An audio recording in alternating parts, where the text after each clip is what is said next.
Oh, brother. We have risen from the ashes to school the masses. Hello, everyone. Welcome to another edition of the Scholars of Wrestling Show. I'm your man behind a microphone, Scholar Jeff. To my Any wherever we direction. are. All right. Co-host with the most host, Scholar Tarek, current reigning, defending party champion, Scholars of Wrestling party champion. That was the smoothest transition. How are you doing tonight, sir? I feel all right. Positive.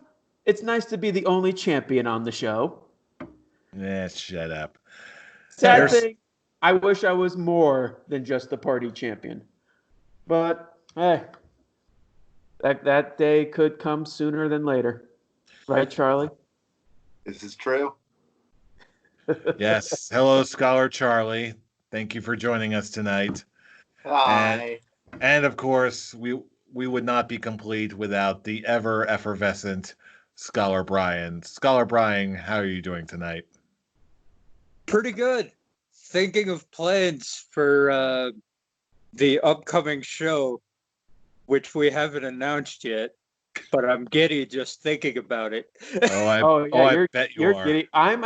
Ever since the ending of WrestleMania, I was giddy because when the show started, Charlie had the best chance of winning the Scholars of Wrestling Championship, and then I decided to come in and just be like, nope, and tie with him.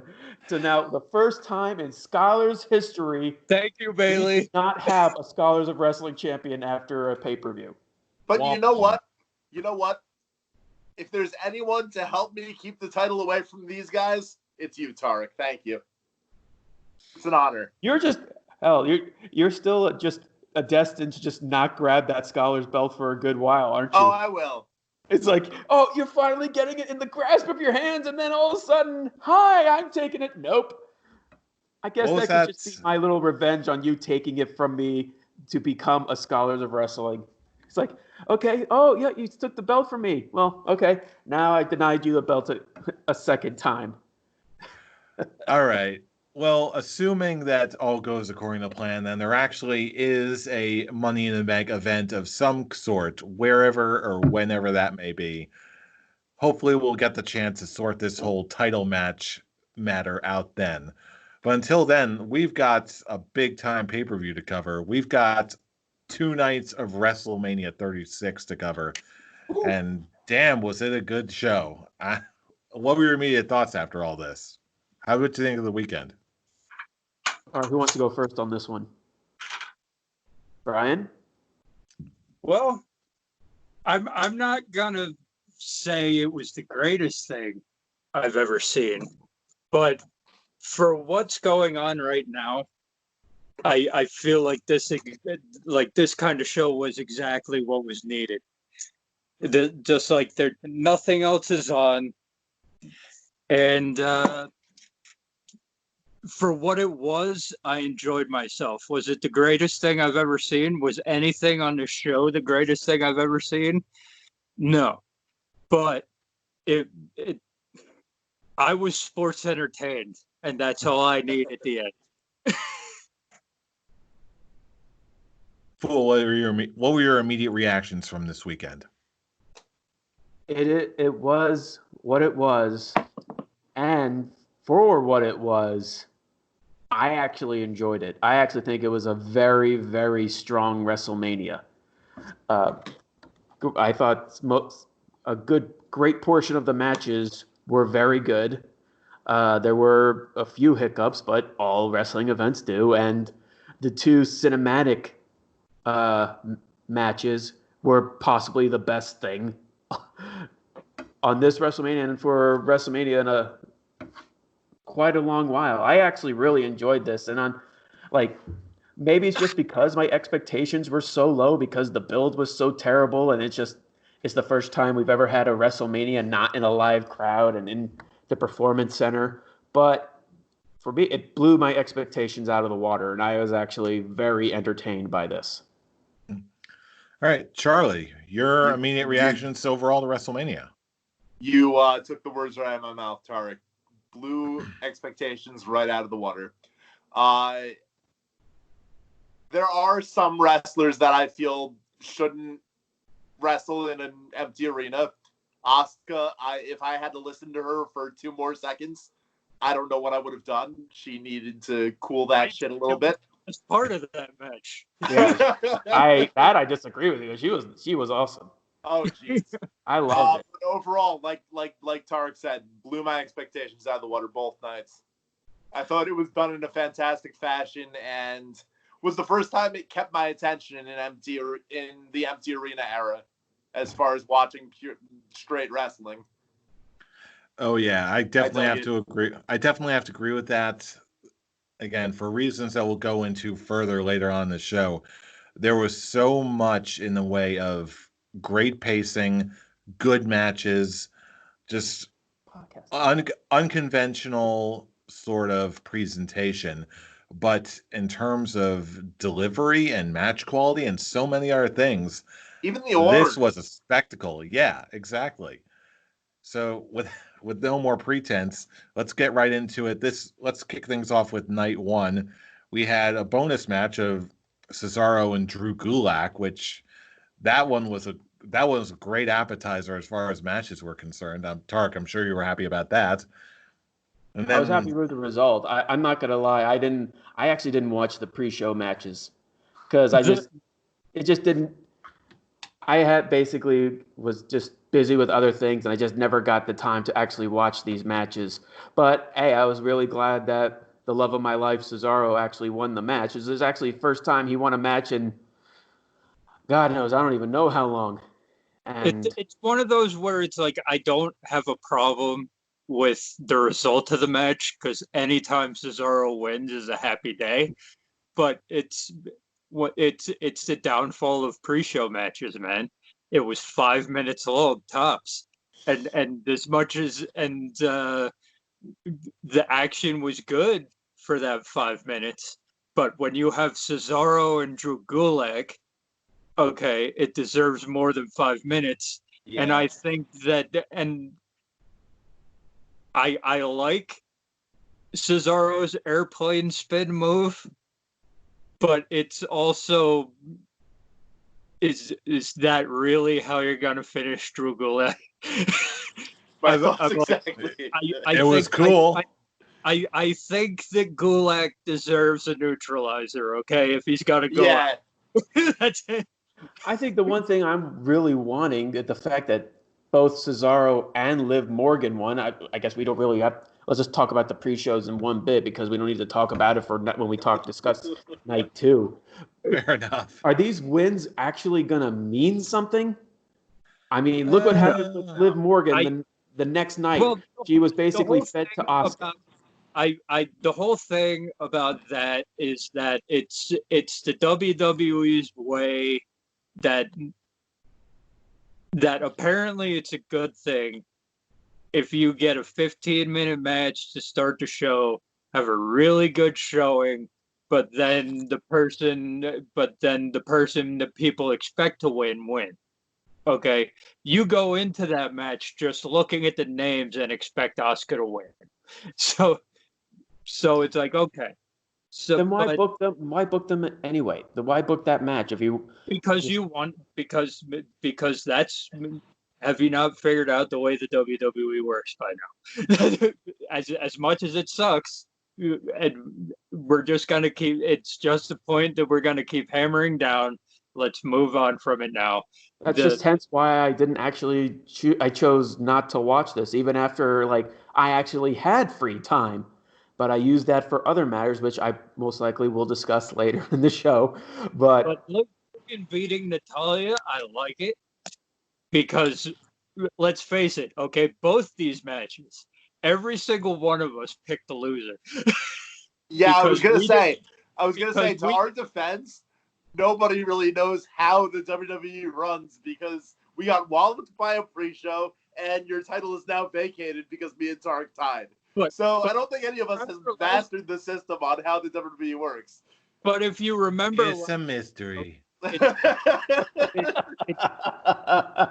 Charlie, if you remember last year, okay, but it's the way that WrestleMania pre-shows with scholars predictions always work. Okay, because every other show, Natalia would have won. Every other show, Gulak would have won. It's WrestleMania. WWE likes to switch it up and fuck with you. Well, Gotta even send the that's fans home even if confused. that's an argument. At least put a match that actually makes storyline sense instead of Natalia. Why not just have Liv Morgan versus either Sarah Logan or Ruby Riott? Continue that feud that apparently they stopped after Elimination Chamber. More importantly, why are we still talking about the pre-show? Go out and tell Lana. Good question. That is a good question. It's all good questions that we're throwing out, but of course WWE is just too illogical to give us logical answers. But as usual, WrestleMania pre-show matches don't really matter in the grand scheme of things because who knows what Cesaro's going to do, and Liv Morgan came out and lost to Asuka in a very good match, by the way. Liv Morgan looked good, but as usual, looked good in the loss to Asuka. But it's WrestleMania pre-show. We all failed. Nothing mattered here. Yeah, and that's why I kind of thought of it. But at least people who we like the winner spot says me and Charlie, so I say otherwise. It's my second year. It's my second year in a row. I'm in that winner section of WrestleMania, so I wouldn't say we all lost. Well, I'm just saying pre-show wise, we all lost. In the pre-show, it's still more wrestling for WrestleMania. I think that's all that it meant. That's meant to be. Every single one went into the main shows 0-2. Okay, that's it. Yeah, meanwhile, like we talked about, we got Alexa Bliss and Nikki Cross being the Kabuki Warriors. Does anyone care about Elias defeating King Corbin other than me? Why the hell was that match even in WrestleMania? Because Elias. Wait, you thought they were actually going to call Elias off injured, Tarek, and the match wouldn't happen? Even so, no. Storyline, I don't give a shit about this story. I don't give a shit about any of this. It's just the question. When you look at Elias and Baron Corbin, does that scream a WrestleMania match to you? Absolutely not. But I think with the lack of battle royals and all that stuff, Vince still wanted to get as many guys on the cards as he could. And Vince McMahon will not have a pay-per-view without Baron Corbin on it. This is true, too. And then not for nothing. Even goes like, oh, Vince McMahon won't have a wrestling show without Baron Corbin. Yet, in the end, when you look at this match, neither guy looked good in it. No, even in victory, Elias looked awful. But Elias had to basically pull a roll-up tights to win. This whole thing was just so pathetic. I'm like, Elias's remember when a couple months ago, Baron Corbin was one of the big feuds of SmackDown? He was facing one of the top faces of WWE, and now he's gone down to facing Elias, and even getting rolled up. And I'm sorry, which made Elias look like a complete bitch. I'm sorry. I'm sorry, Jeff. This match was a complete waste. We know that you both. We know that you love Elias like a lot. We understand that, but nothing about this match made either of these guys look good. But you know that Vince McMahon is in the back watching this like this is the greatest thing ever. So that was good shit. We're not in good shit territory yet. We'll get to that later. Yeah, at least you're able to acknowledge that Elias is in not good shit territory. No, you want to know what's not good shit? Let's talk about Becky Lynch defeating Shayna Baszler. This is sad. For reasons. Yeah, who wants to complain first? This was the perfect example of the whole backstage rumors going around that Vince was not a fan of Shayna Baszler. For real. Again, it's another Paul Heyman project that he was building up so strongly, and people are just like, you built, even us last week on the prediction show, it's like they were building her up so strong, especially destroying everybody in the Elimination Chamber in a matter of seconds, basically complete, and pretty much just getting us hyped because unlike Vince McMahon, we do see the appeal of Shayna Baszler. She does have the charisma that Vince McMahon doesn't see. But now it just leads to an 8.5 minute match, and it was just basically another Elias Corbin situation where it was just she won by a roll up. It was A basically Bret Hart roll up at that. I'm going to even say it was another pretty much a quote quote accidental roll up. 2 WrestleManias in a row, Becky Lynch did not have a good match. Nah. Yeah, this one was not great. I'll say this. Bad result. Yes, obviously. But for the 8 minutes where they were beating the shit out of each other, like I enjoyed the 8 minutes before the bullshit of the last half minute of that, because they were actually beating the shit out of each other. And I enjoy matches where I can actually see where they are legit beating the shit out of each other. So I'm like, I was okay with it up until the point where Becky Lynch won, because I was like, what the fuck just happened? What? But this just shows, okay, there is nobody on Raw that can beat Becky Lynch right now. No. And the deal, and that sucks. but the deal here is I know where they're going with it. So I know that they're playing for a Ronda Rousey comeback in a one-on-one. They damn well better at this rate. Because I don't know where else does she go after this. It's the only thing that makes sense, because if not, okay, there's nobody on this roster. Yes, I'm including Charlotte. There's nobody on this roster who can beat Becky Lynch. Yeah, options are exhausted. So it's got to be Ronda. It's got to be the returning Ronda Rousey. And it just so happens that in interviews, Ronda Rousey has said she's coming back soon. So it's like, okay, cool. Good. Okay, cool. Let's do this. Let's get it underway. Now, do you think that's the definite answer, or do you see somebody cheaply cashing in? It's the only because I see something on the other side that we'll get to later. That's going to be the Money in the Bank thing. But Becky Lynch, it's got to be Ronda at this point. Nobody, NXT or otherwise, NXT, SmackDown, Raw, nobody on this roster in this company right now can beat Becky Lynch. If she can beat Shayna Baszler, who took out like 15 people over the course I really don't understand Elimination Chamber now in hindsight.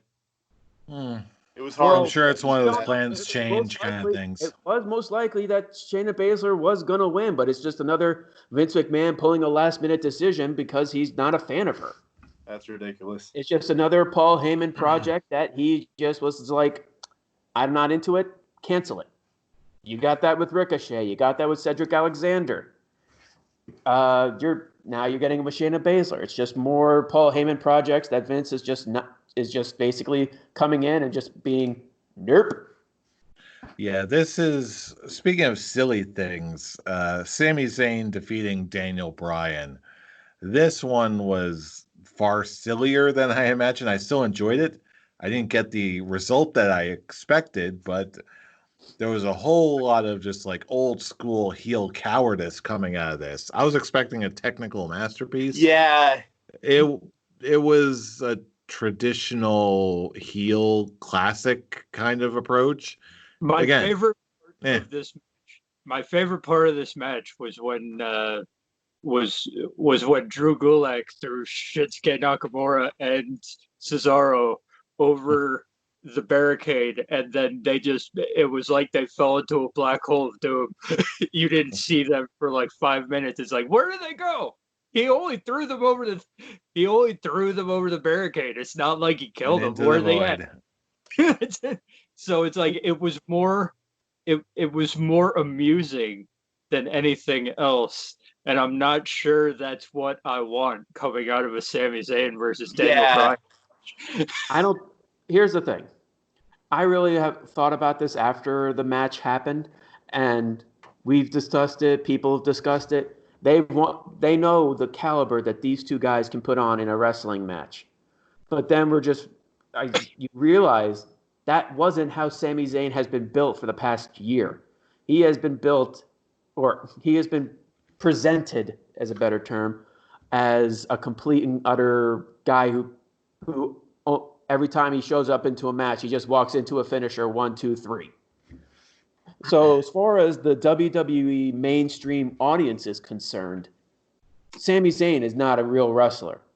But to us hardcores, we know that both these guys can put on a 5-star match if they are given the time and if they were given the creative freedom. But it's all back to just how they've been presented. We know Daniel Bryan has been presented as Bryan Danielson. He can put on amazing matches. Sami Zayn has been the complete opposite. He's now being booked as a character more than a wrestler. And that it basically got exactly that. After basically, when I first initially watched it and thinking about it in the long run, that's exactly what this was. It was just a character piece. This wasn't a match. This wasn't wrestling. This was more, I even said it to you guys, this was a segment more than a match. This was just more storytelling. This is the sports entertainment. This is a sports entertainment more than wrestling. And hopefully eventually we will actually get a legit wrestling match out of these two guys in the near future. Fingers crossed. Most likely that's not going to happen because Vince McMahon. They're not going to do it at WrestleMania. When are they going to do it? Vince McMahon's WWE is just nothing but utter disappointment. Maybe all around. The silver lining that comes out of this is that they didn't hotshot the title.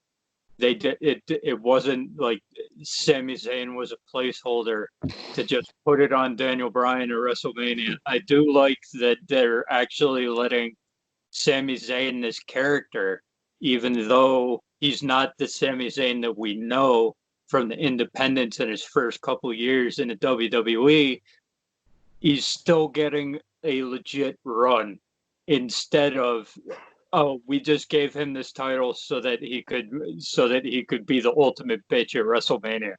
So so the silver lining here is that Sami Zayn is still your Intercontinental Champion. He's held it for more than a month. It's not a transitional reign, and I'm willing to see where they go from here. Yeah, it's a disappointment, but silver lining.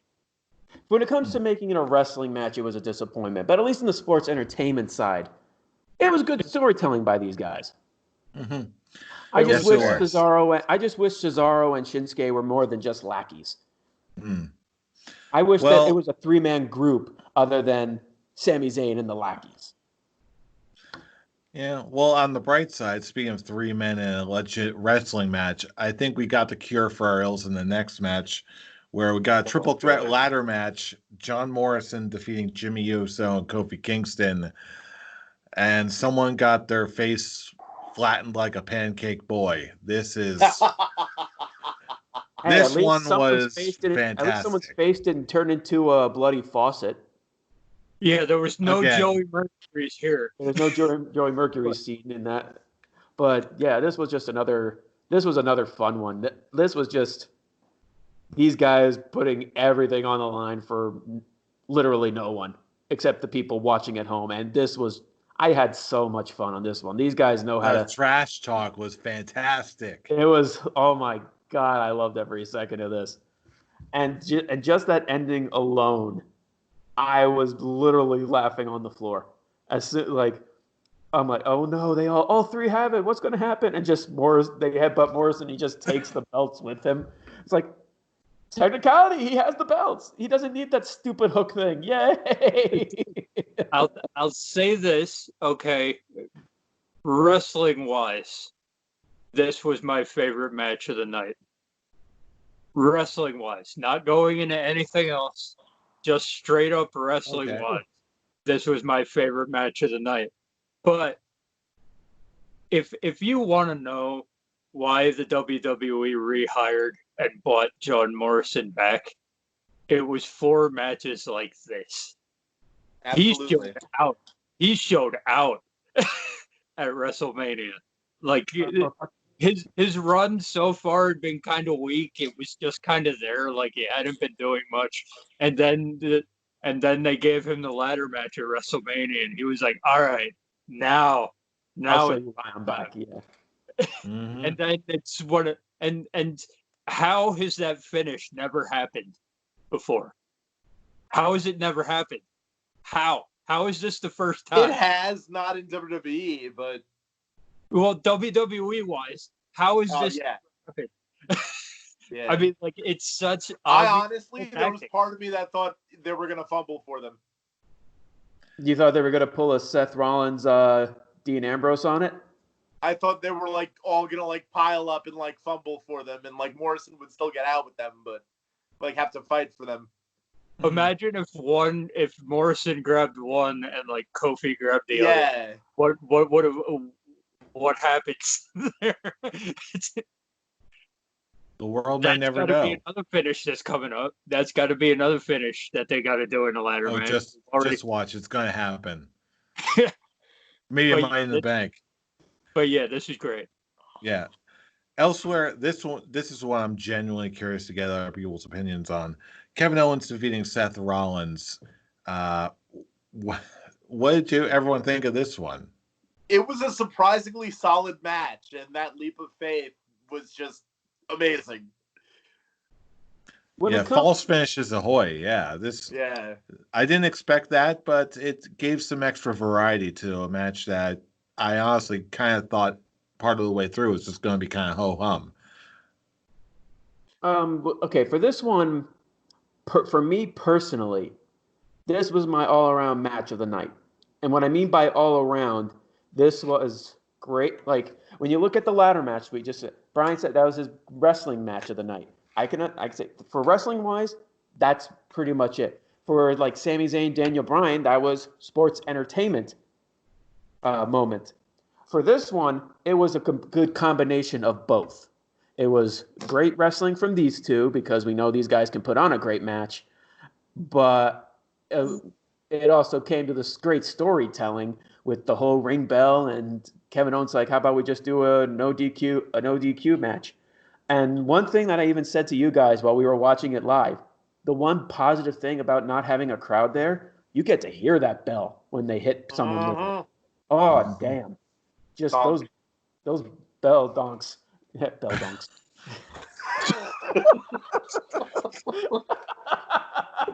Sorry, That term is now permanently ingrained in the scholars of wrestling history. Bell donks. bell donks. The bell donks. dogs. It was just Bell donk, bell great wrestling. dogs. Damn, great girl, you wrestling. got some Yeah. fine ass bell donks. Okay. Look at those And bell that dogs. It just made that leap of faith even more extravagant because now someone can say they climbed up to a WrestleMania sign at WrestleMania and jumped off it. At least it's like Kevin Owens climbing onto the like a WrestleMania sign on top of MetLife and just jumping into a ring and killing himself. Oh jeez. He wanted if it was actually held in Tampa, he wanted to do it off the pirate ship. Oh boy. Oh, he would have done it. He definitely would have done it off the pirate ship. My problem with this match was actually the false finish. I'm like, I see that. for me, I think it would have flowed better if they just called it no DQ from the start. Because for me, everything before the false finish was ho hum. Was like, oh, it's Kevin Owens versus Seth Rollins. We've done this how many times before? I've seen this. Okay. But after that, after they turned up the no DQ, I'm like, I can see where you're coming from because the 5 minutes that they actually had the no DQ rules was some of the best stuff I've seen out of this show. So I'm like, it's a tale of two matches here. Like I did not care for everything before the false finish when they were just having the regular match. If you gave me the entire match no DQ and the final thing you see was him jumping off the WrestleMania sign, I would have been like, this is fantastic. I love every bit of this. But it's everything no DQ in this match I loved. Everything that was a regular match, I did not. Mhm. I could see where you're coming from, but I do have to disagree with you on that. I actually enjoyed the first half of this one because it was a traditional, like you said, a traditional wrestling match on accounts of storytelling. There was plenty of story to get invested in, especially with how much Seth Rollins was putting himself over as the Messiah, and just how Kevin Owens is just like, you're basically a mortal facing a god. And the second Kevin Owens was starting to build that one up, Seth Rollins is just like, you know what? You're building up. I'm just going to take that victory. I'm going to take the true victory away from you. And then it just gave Kevin Owens a more sympathetic view, is just going, you know what? You giving yourself to the Messiah, that's bullshit. You think you're just going to go and coward your way out with how much you're building yourself? So, yeah, it like I said, it completely worked. It was great wrestling-wise. It was great storytelling. And then the storytelling went up more with the additional stipulation. And then the wrestling got one step up and just got completely out of control, bonkers, jumping off a WrestleMania sign awesomeness. So yeah, for me it was a complete WrestleMania package for me, and that's why it was all around my favorite match, my match of the night of night one. All right. Well, we're still getting there for me, but personally, uh, the penultimate match of night one, Braun Strowman defeated Goldberg, and after what I heard, after like days later, of what Goldberg ended up pulling, I'm like, you know what? Good.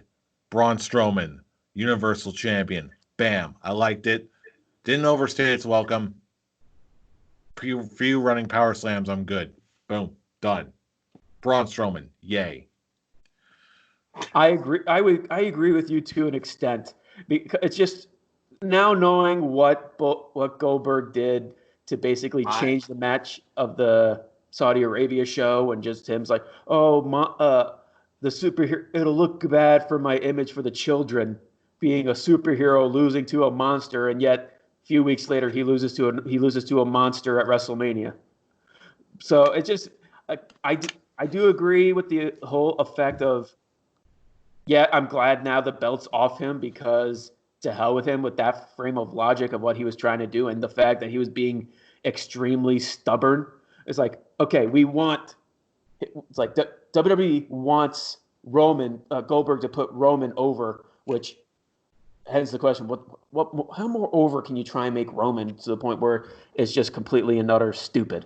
But their whole frame was, the whole point of this is to put Roman over again. And Goldberg was just basically being a stubborn ass, and just, in a way, he deserves to basically get squashed. It's just a terrible thing that it's at the cost of Bray's title reign, which at least he's getting positive. He's now getting, like, being looked at in a very high positive way backstage for being a good sport. He didn't like it, but he's like, you know what? Sure. And he's getting good praise backstage for it. And I've got more to say about that late for night two, believe me. 1 second. What did Goldberg do? I'm a little behind on the dirt sheets. I've got it since Fire away, Brian.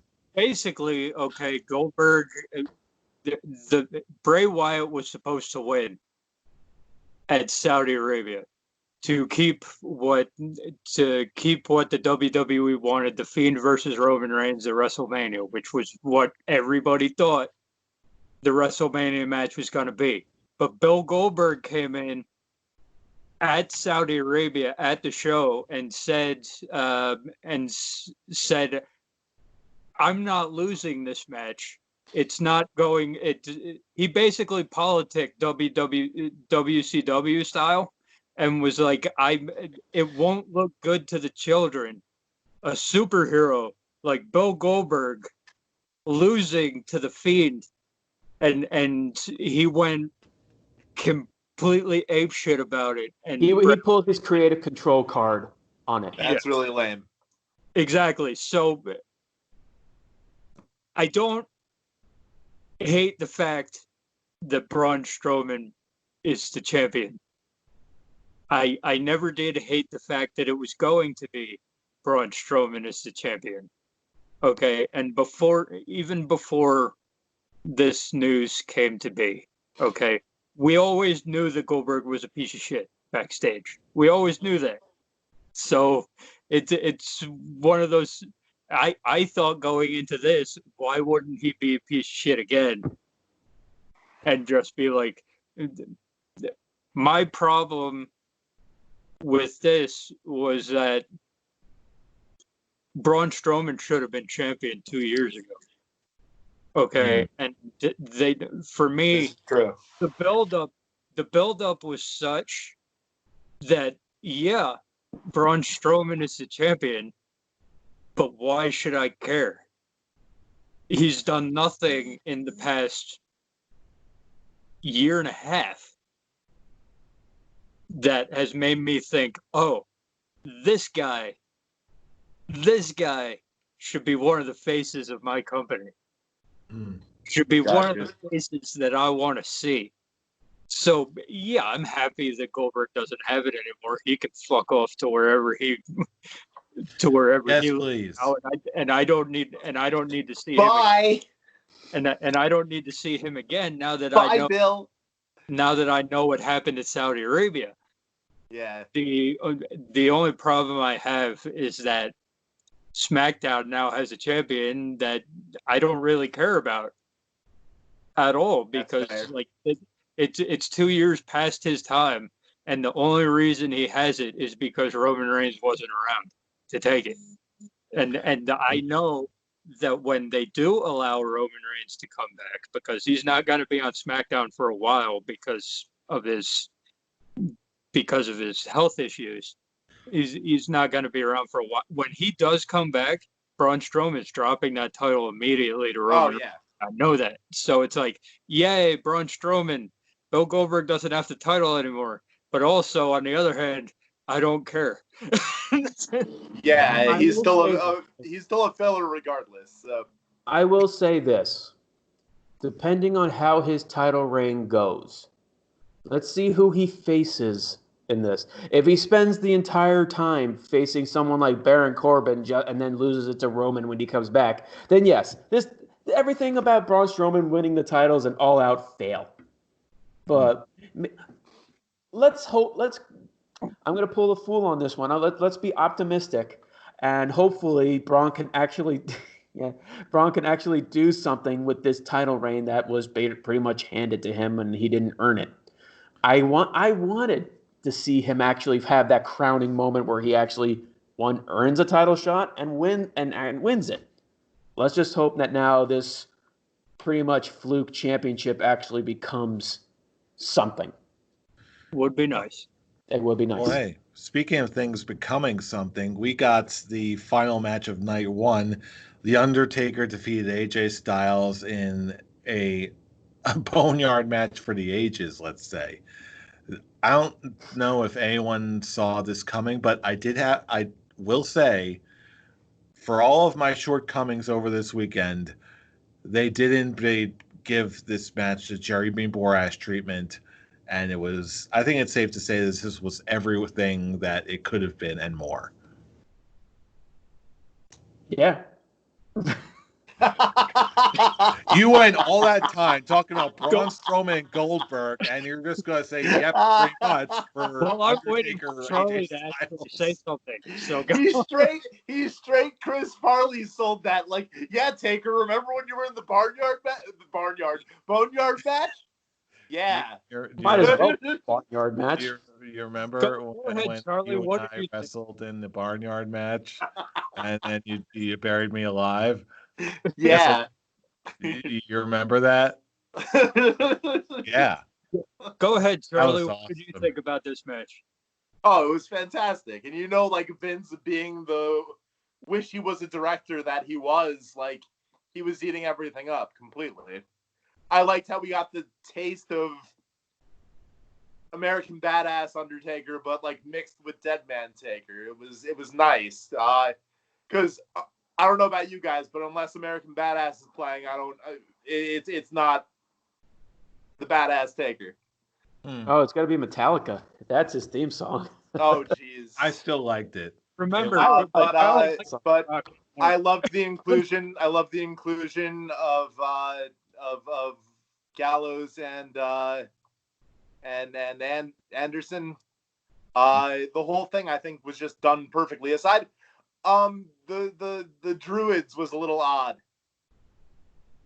That was I wasn't quite sure what they went for with that, but I'm like, at this point, it was just like I just chalked it up to psychological warfare on Gallows and Anderson's part. I'm like, okay, they're I didn't really feel that hit the target, but aside from that, I think everything was done perfect. For me, this wasn't a match per se. It wasn't a match. This was a season finale of a TV show. This was the final battle in the season finale where the hero, the Undertaker, is going up against the villainous group, the OC, and he gets beaten down. He gets beaten, and at the end, he rises up and overcomes. That it's the season finale of a CW show. Oh, jeez. I think there was a little better production than CW, but definitely, but you get where I'm coming from here. Yeah. It's a final battle in a superhero show, and the OC overtakes the Undertaker, but then he comes up and what did he do? Who did he tombstone into the flaming house? Was that Anderson or was that tombstoned Anderson? He threw Gallows off the roof, and all I can really say about that is I thought of two particular things when he threw Gallows off that roof. At first, I'm just hearing Gallows just going, pulling the goofy scream. That or this one's kind of for us personally, especially with you, Jeff. Gallows just goes up to Undertaker. Did you feel that? And then he just throws him off the barn. All right, moving on to day 2. This was good call, Jeff. But I will say this. I will, instead of me just going, yep, that's my only take on this. Yeah. This was fantastically done. It was fantastic.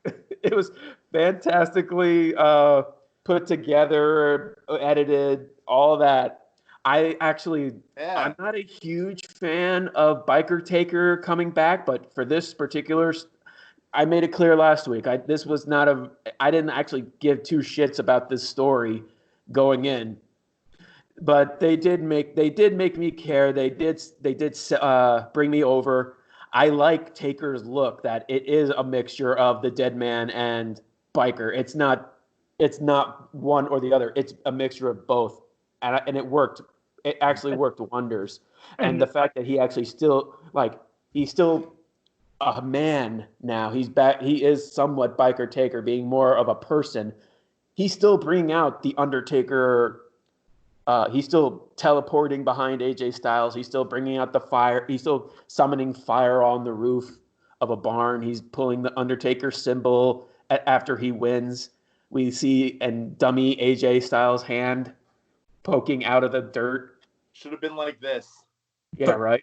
I feel like he came into the match as American Badass Taker, was full badass, was full Biker Taker. And then when they had him down and out, he rose up as Dead Man Taker. Like that entire last bit of the match, there was no Badass Taker. There was no Biker Taker. It was all Dead Man Taker. All of it. A part of me did want to see him give AJ Styles the last ride into the grave. Yeah, that would have been awesome. AJ Styles is small enough; he could have done it. But yeah, I'll go and say it. This was my favorite this might be blasphemy coming with what's coming later, but this was my favorite thing of both nights. All right. Well, Wow. speaking of both nights, let's keep this gravy train going because there's still a hell of a lot more wrestling to go through. Charlotte defeated Rhea Ripley on kicking off night 2. The only thing I've got to say about this match, I had to turn the volume down because it sounded like I was watching something I wasn't supposed to.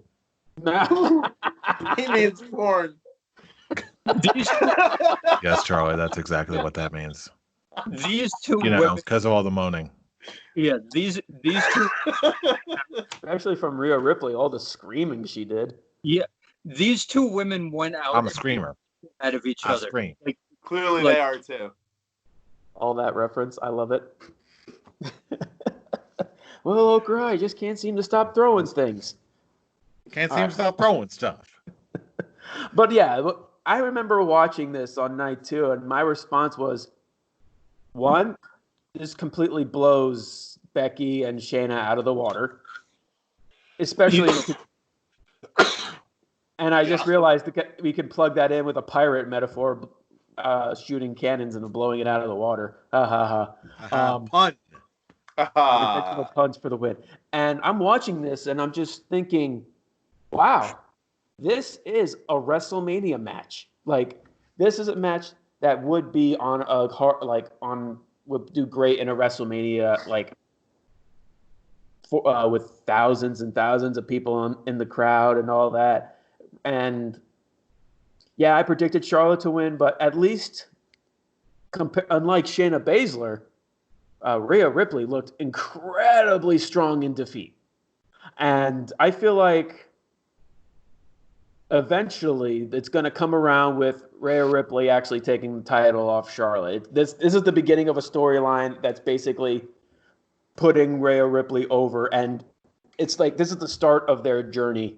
This is them getting her into the mainstream audience's point of view. This is getting her into getting the main crowd's attention. That's a better way of putting it. See, here's my problem with that statement, because with Survivor Series and all that, she's already beaten Charlotte Flair. She's already in the public attention. And this match was awesome. It was. They beat the shit out of each other. It was great. Just like all the emotion, everything that they were doing out there, like this was real. And I actually think that having no crowd there made this better than it would have been if there was a crowd, because of everything that was going on and the emotion that was being shown and all that. My problem with your statement is that with her Survivor Series weekend, Rhea Ripley was already known, and I actually think this stunts Rhea Ripley a little bit because okay, Rhea Ripley now. Okay, I don't think she's NXT any longer once her work visa once they figure that out, because her work visa is still expired, but she's allowed to stay in the country because of what's going on right now. But her work visa is still expired. I still think that that's the only reason she lost. But the thing now is, I think that they're going to have, you're getting Charlotte versus Io now because Io won the ladder match on NXT. But I think what they're going for is Charlotte's going to go on a run that's going to go for a long time. And Rhea Ripley's going to go up to the main roster when it's time when her visa expires. And that's all well and good. But I think that if her work visa didn't expire, I think Rhea would have won here. I don't think so. I don't like. Charlotte does not need the title to be in NXT. She's done so much on Raw and SmackDown. She could just be like, I've beaten all these people. But you also forget all the backstage bullshit that Charlotte is pulling out as well. That's why she won the Royal Rumble. That's why she's constantly winning, because WWE is trying to keep her in good faith. That's all that they're doing. And for this one, and they're obviously putting her in for the rating, to get NXT ratings up. Will it work? I don't think not necessarily. It'll probably be up a little bit, just because Charlotte Flair is a name. But it's still the fact. When it comes to the Survivor Series victory, it was, in my opinion, it was just another fluke victory. It was just catching Charlotte off guard, because that's what that was. She put her in the figure eight, and she just took advantage of her basically being vulnerable, and 1, 2, 3, and pinned her.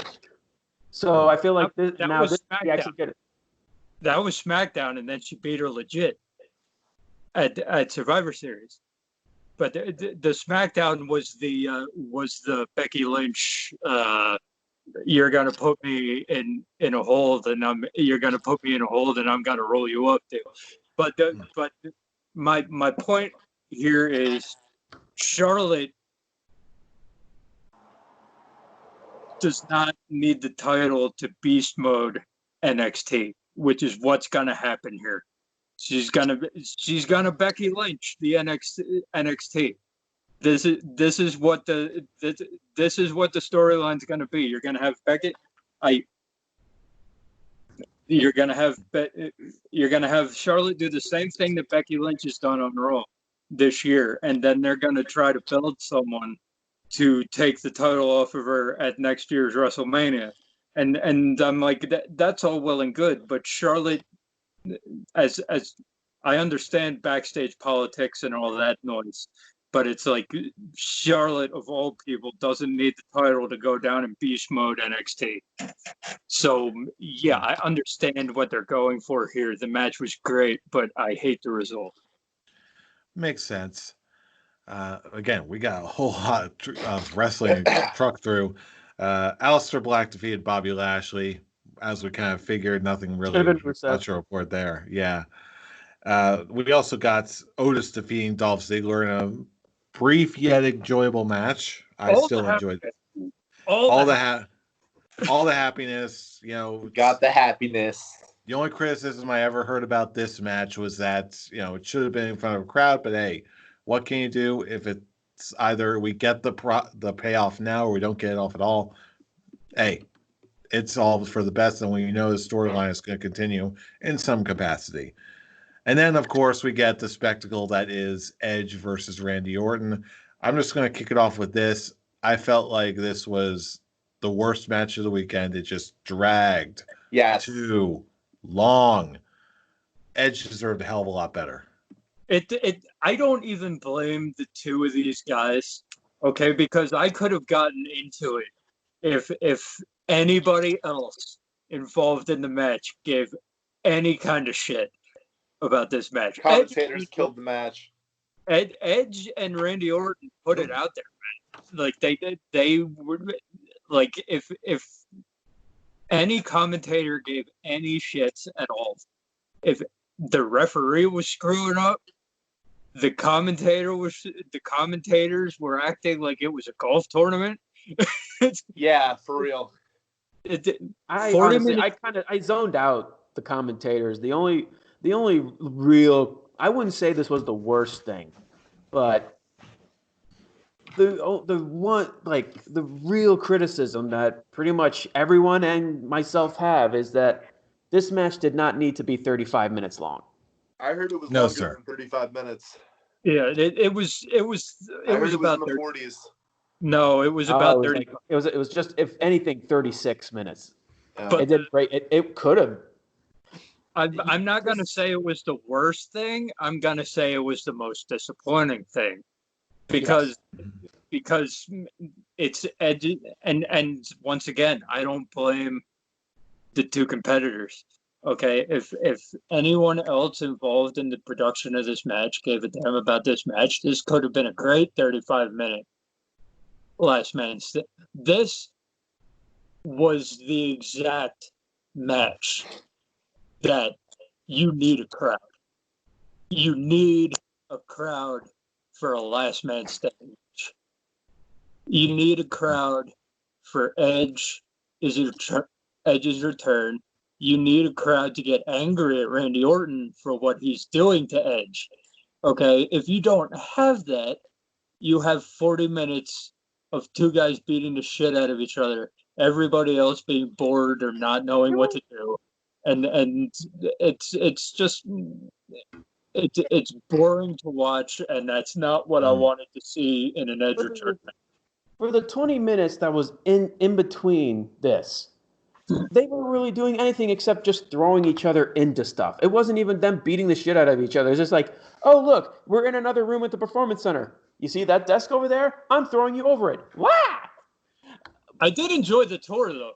The tour was actually, that was like, oh, so that's what the Performance Center looks like inside. All right, well, that's cool. But, yeah, there's a wrestling match, too. Oh, yeah, but you could have shaved 20 minutes out of this because bookmarks. It was great, especially that ending. You could just see that time Edge had a way being on TV. His acting chops grew exponentially.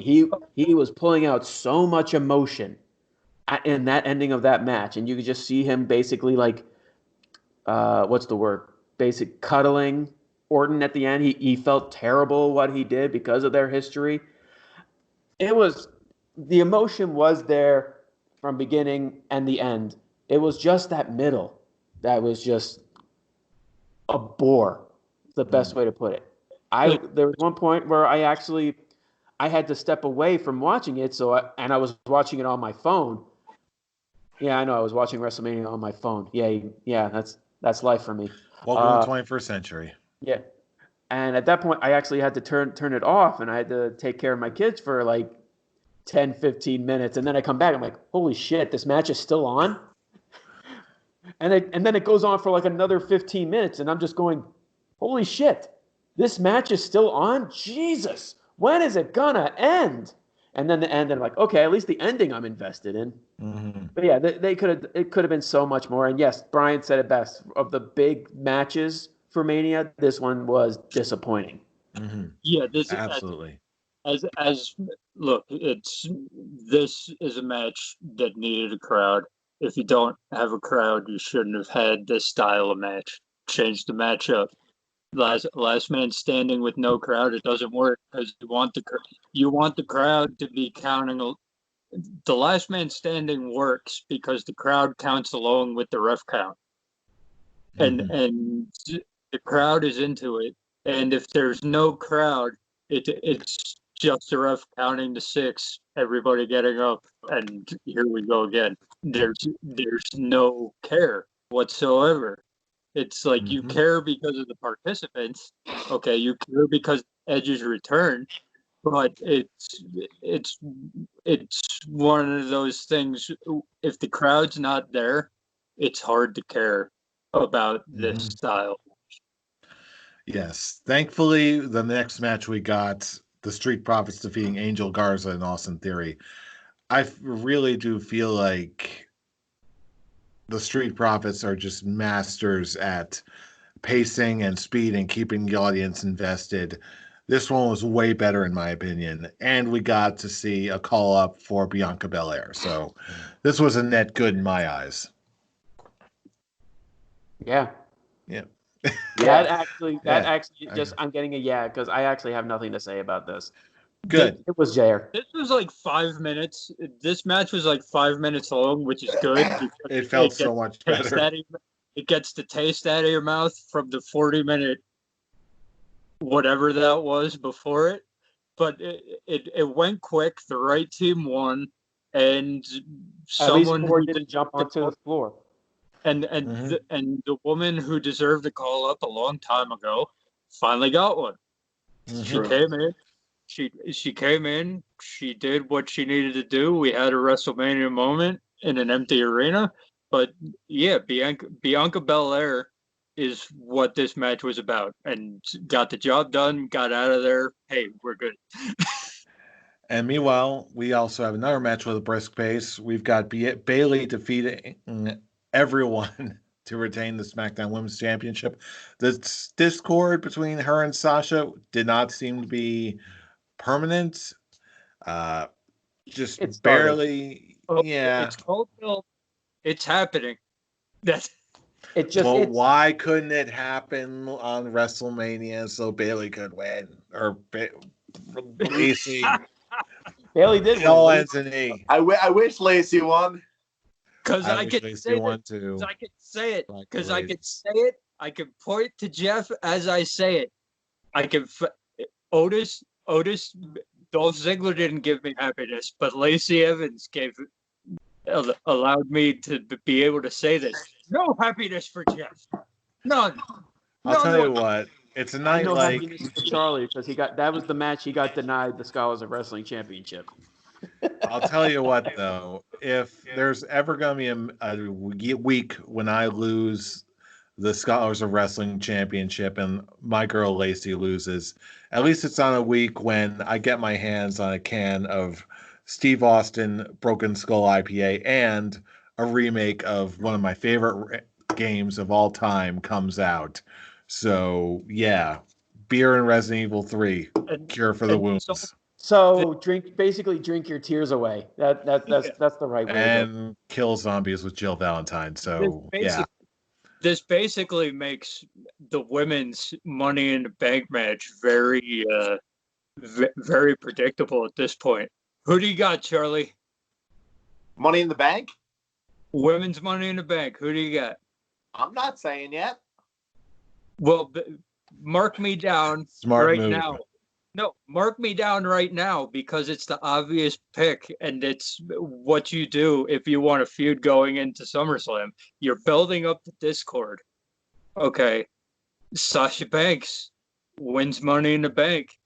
I'm not gonna lie. I was actually thinking Brian was gonna make Jeff feel better and say that she was winning Money in the Bank. Lacey Evans was winning Money in the Bank. Lacey Evans is done. Damn She's you not people. going for another year. Shut This is up. this is Every building, month until it happens. this is building Every to month. Sasha Banks version. Every month. This is building. Okay, as much as Jeff likes to talk about every month, this is what it's building to. Sasha Banks versus Bailey for the title at SummerSlam. What's the best way to do that at this point? Sasha Banks winning Money in the Bank, saying she's going to go for the Raw side, and then she turns on Bailey. Okay, And takes away from Bayley. can we just talk about something universally praised by all of us? I'm not done yet. I'll say this. I will say this. To go against what Brian's saying, I can see Sasha winning Money in the Bank, but I don't even see it going as a turn on one of them. I just say Sasha is just going, I'm going to face my best friend for that title at SummerSlam. That's when I'm cashing it in. I see her announcing the cash in for SummerSlam. Yeah, that would be fine if they weren't both heels. That's it. See, they need a face. Her announcing it. Her announcing it. And then, if anything, it will. It's like, oh, I thought we were just going to go for the Raw title and we both be champions. And that's when Bailey turns on her. It's basically Sasha signifying a face turn by announcing it, because only faces announce when they're cashing in. Yeah, as of right now, I'm sorry, Jeff, but Lacey's out of the title picture. It's all Sasha and Bailey from here. I'm sorry. I have to be the one to say it. You're not sorry. Can we talk about the Firefly Funhouse now? Yes, we can talk about. Let's go ahead and. Yes, Bray Wyatt defeated John Cena in a spectacle of all spectacles. I do have to say this. Given what we learned about Goldberg, this is pretty much the best case scenario we could have gotten. This one was the must-match star-making turn. This one now proves to me without a shadow of a doubt that Bray Wyatt is perfectly safe. He can do all sorts of craziness, belt or no belt. It'll be fun. He's got the approval of the office. And just even though this wasn't a match in a traditional sense, this was in terms of pure spectacle. I had the most fun with this as any match of the two nights. This is my pick for match of the weekend. Anyone Tag, else? you're it. Because I got a lot Anything else say to about that. add? Tarek. Well, I'm seconding what Jeff said. This was my match of the weekend. The barnyard, boneyard, Barnyard Brawl. the Barnyard Bash. the barnyard, boneyard, boneryard match. Whoa. Yeah, I stole a Wrestle Talk reference. I don't care. It's not like they Big- actually watch us, so. Big haha. Billy Boneyard's boner match. But yes, Anyways, it's Moving out on. of all the matches of WrestleMania weekend. This is the one where I actually watched it multiple times. I mean, the second one is only McIntyre and Brock Lesnar, just because it was right after this. But when it comes to the Firefly Funhouse match, I'm not gonna lie, I watched it at least 10 times because I just kept wanting to just see what, like, every little detail. I watched videos of people breaking down this match. yeah. I actually went back. I told Brian and Jeff this. Charlie, this is now you're finding out now. I actually went back to WrestleMania 30 to watch the Bray Wyatt John Cena match. And the whole point of that storyline for 30 was Bray Wyatt basically wanting to destroy John Cena's legacy. Yeah. And the whole fact that it actually circles back down to those final few minutes of when, like, and to kind of argue what literally everyone's been saying, like, was this really a match? To an extent, yeah, it was more of a match. It had a pin. It happened it ended in the ring. It ended in a ring. Bray Wyatt, for me, the actual match was the ending. So everything That that was- happens when the 24/7 championship is on the line is a wrestling match? Wait, what's the question? What? Because everything that happens when the 24/7 championship is on the line is a wrestling match? Technically, yeah. Oh my god. Te- The fuck no, out of here. Technically, yes, it technically is. But even though there's no real wrestling, because apparently a roll up is the most impossible move to break out of. But we're not talking about the 24/7 title. We're not talking about Rob Gronkowski winning that stupid thing.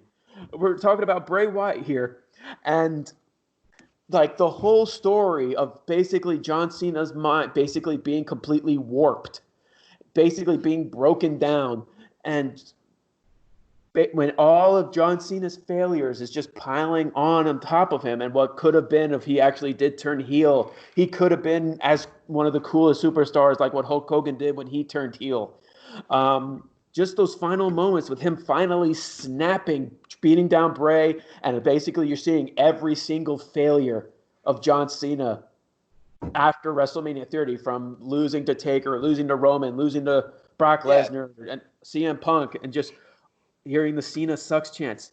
It was just and then it turns into Huskus the Pig Boy, which is a metaphor of Cena keeping a guy down before he actually makes a big name of himself. And just the look on Cena's face at the end, and you just finally see the failure. He sees the failures. He's accepting that, yes, he is a very flawed man, and to the extent he let him in. He let Bray, and the second he let Bray in, that's when the Fiend attacked. That's when the Fiend got in, got the mandible claw, and pinned him to end the match. Charlie, don't eyeball me. It was a match. It technically ended up being a match. Okay. After he destroyed him mentally, he destroyed him physically, and it goes back it goes full circle. It had layers. It told a great story. It was a match. It just finally comes back full circle where what started at WrestleMania 30. If this is the last we've seen of John Cena, then yes, it actually ended with Bray Wyatt destroying John Cena's legacy. Trust me, I was heavily invested in both theatrical matches. And last night when they had the theatrical match on NXT, which was fantastic. But as much as I wanted to be invested and leave WrestleMania thinking Firefly Funhouse match was like the shit and the best thing to happen in both nights, I'm with Brian. The Boneyard match, I think, took it. Good for you. You're wrong. Definitely one of my main. Do you not, Charlie? I need you to look at what Tarek's wearing. I know, Okay. no doubt. We know which way he's going to go. Yeah. At least I will give the Boneyard match credit. It got me It did get me invested in this one, but like the one thing that really tipped me over with this one is the history that has so much in this. I got you. This one, for Undertaker and Styles, it was great. But when you look at the story aspects, it's just AJ Styles calling out, saying it's like, "Oh, you're now just pussy whipped by your wife." That's the storyline. At least with John Cena and Bray Wyatt, they have history. They have something to look back on, and it's That's fair. a 6-year build up to something that is a great character study on both Bray Wyatt and John Cena. Yeah, that is, again, back and forth the entire week. And again, Brian, I'll pitch it over to you before we move on. The entire week it's been going back and forth between wrestling fans and commentators of all sorts. Which one was the better match, the Boneyard match or the Firefly Funhouse match? Both of them were so very different that I understand why anyone really would say they prefer this match or the other. I know which one I prefer, but I can honestly say that I can't tell that you're wrong for preferring the other style. I really can't. Target. Here's what this was for me. Okay, this was a dark, mind-fucked version of a "This Is Your Life" segment. Ooh. For John Cena. More on the quality side of The Rock and Mick Foley. Oh, okay. But I wouldn't even say this is your life. This is your career. This is your career, John Cena. We already had it. This is my life. This is your career, John. But it's and yes, and for anyone who goes around saying this is garbage, you know who you are.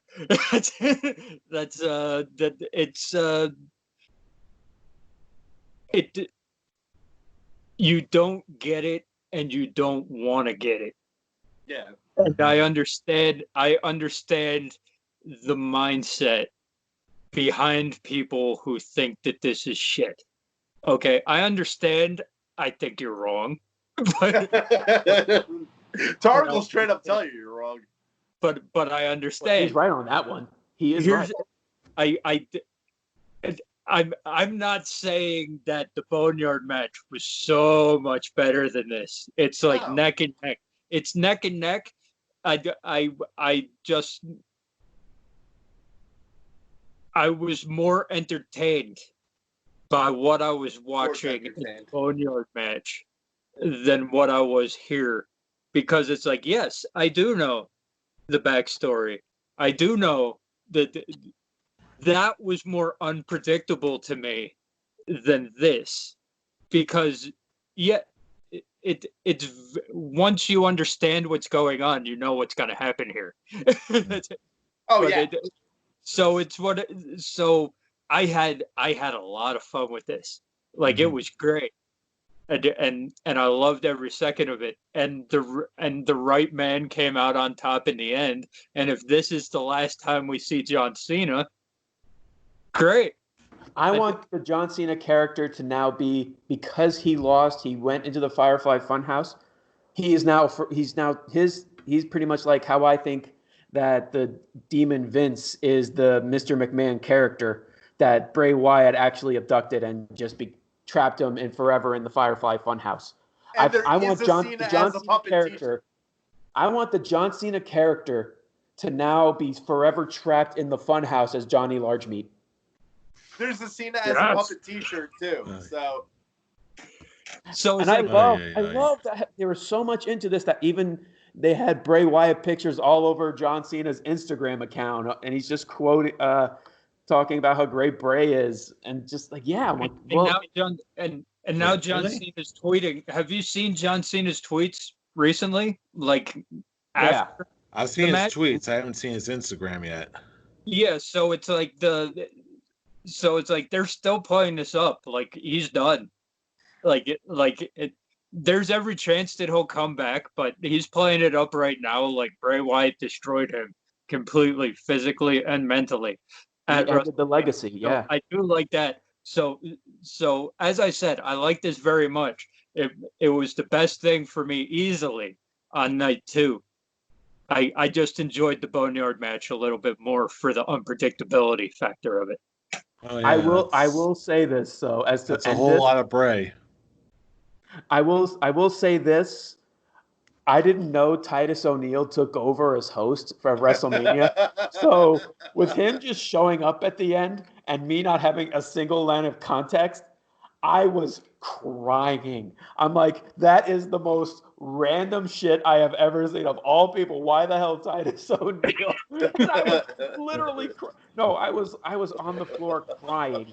I was laughing so hard. I'm like, that actually just like was that final nail that this was just the funniest thing ever. I loved every second. Brother. I couldn't be any more satisfied. It's pretty much that thing. Like, once it's over, it's like, has anyone got a cigarette? And with that, we get the after dinner mint on the entire weekend of WrestleMania. Drew McIntyre defeated Brock Lesnar in a very brisk match. Didn't overstay its welcome. Once again, the right man won. I've heard people say that, this one could have used a live crowd, but at the same time, the subtlety and the reaching out with Drew, this one was a very, very nice ending for what we got. I will from what I understand. Yeah. That's not going to die now, is it? No. No. Okay. Nope. I will say, I actually think this match was meant to go on longer, but I think it's because Brock Lesnar, the story going in that Brock was so pissed that he had to work during these times, actually was a big factor in this, why it was so short. I feel like it was pretty much like that Seth Rollins WrestleMania thing where they just like, he's in, he's out.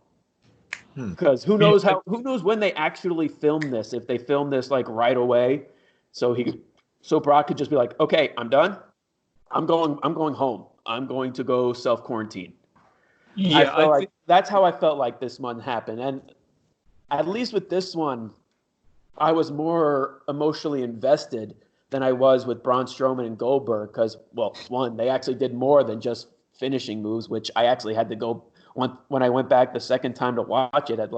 I missed the first Claymore and the German suplexes, so I thought it was just more F5s and Claymores.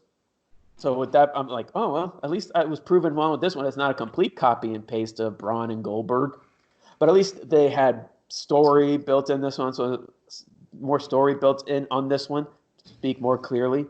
So yeah, it got me more emotionally invested, and I was very, very happy. I was a happy little girl when Drew McIntyre got the pin.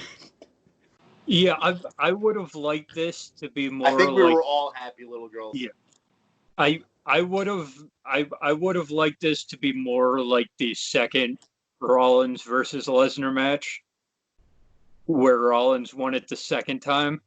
Mm-hmm. That was like a 20-minute good match. I would have liked to see that a little bit more, but I'm once again happy little girl. I will say, if once this whole pandemic is over, we're probably going to get that 20-minute match eventually, because Brock Lesnar was having a blast working with Drew. We're eventually going to get that 20-minute match. Yeah, he put him over hard. If you've listened to anything Drew has said throughout all of this off camera, like Paul Heyman and Brock went above and beyond to make sure Drew got over like super well. Like after the fourth Claymore kick, like he's celebrating and Brock Lesnar still laid out, knocked out in the middle of the ring. Like, yeah. Who else has he done that for ever? Yeah, like not even, yeah. So it's like Drew if he's not the face of this company when they actually come back for real and are actually like in crowds again, that's a mistake. Because this guy, okay, just the story behind him, like this is the guy you want to lead your company into the into the next era. And with Roman being gone for a while, do it.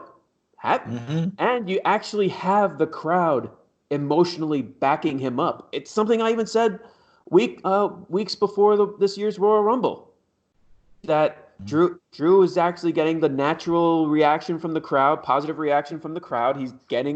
He actually is this charismatic guy that you actually want to like. And and I said it there. He was gonna get the title match against Brock, and he was gonna win. I didn't say he was gonna win the Rumble, which I should have. But with how I was with Jeff on that when I was talking to him about that one, and I was just saying that Drew is definitely going to be a top face. And now with Roman having to be away for a good while, do it. Make him the top face. Make him the face of the company. Him, Seth, Bray. Braun's the champion. Braun. You actually now have guys who are great superstars who can be multiple faces of the company. Just, if anything, just have Drew lead the charge. Now, with all that said, now that we've finally come through the entire weekend of WrestleMania and all the matches in excruciating detail. It wasn't excruciating for me. I had a blast with this. Me too. Well, I've had to pee for the past half hour, so your mileage may vary. Well, as long as we're being honest, me too.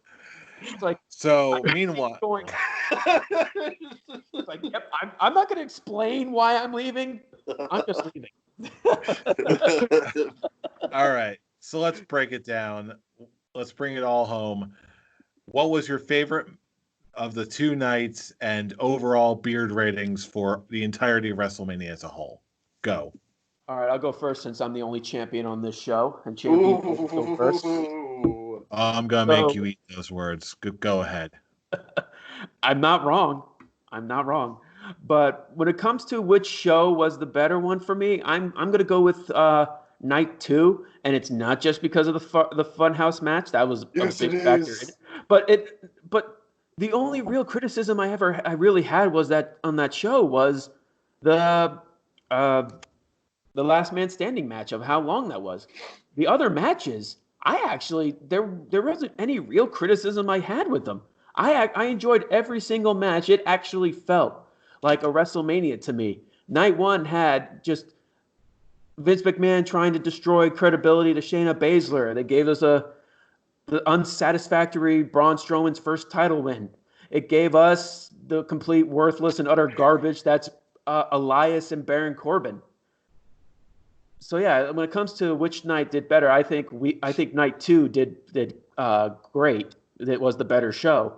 But for the facial hair rating, all in all, both shows, I actually did endure. Like I said, it blew my expectations completely out of the water. It felt like it did, minus the crowd, which in certain aspects is a good thing, in other aspects it's a bad thing.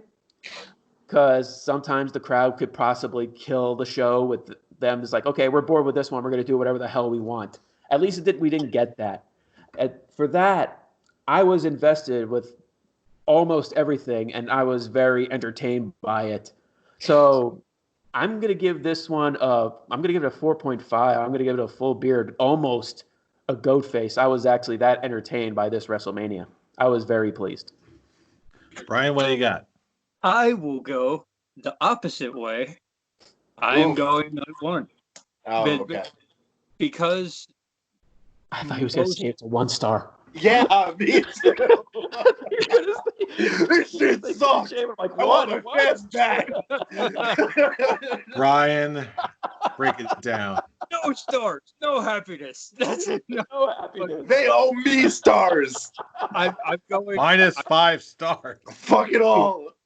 I'm going night one because I enjoyed to there were a lot more matches that I enjoyed on night one than on night two, and my problem, Edge versus Orton does bring night two down a lot for me because that was the bulk of the show, no lie.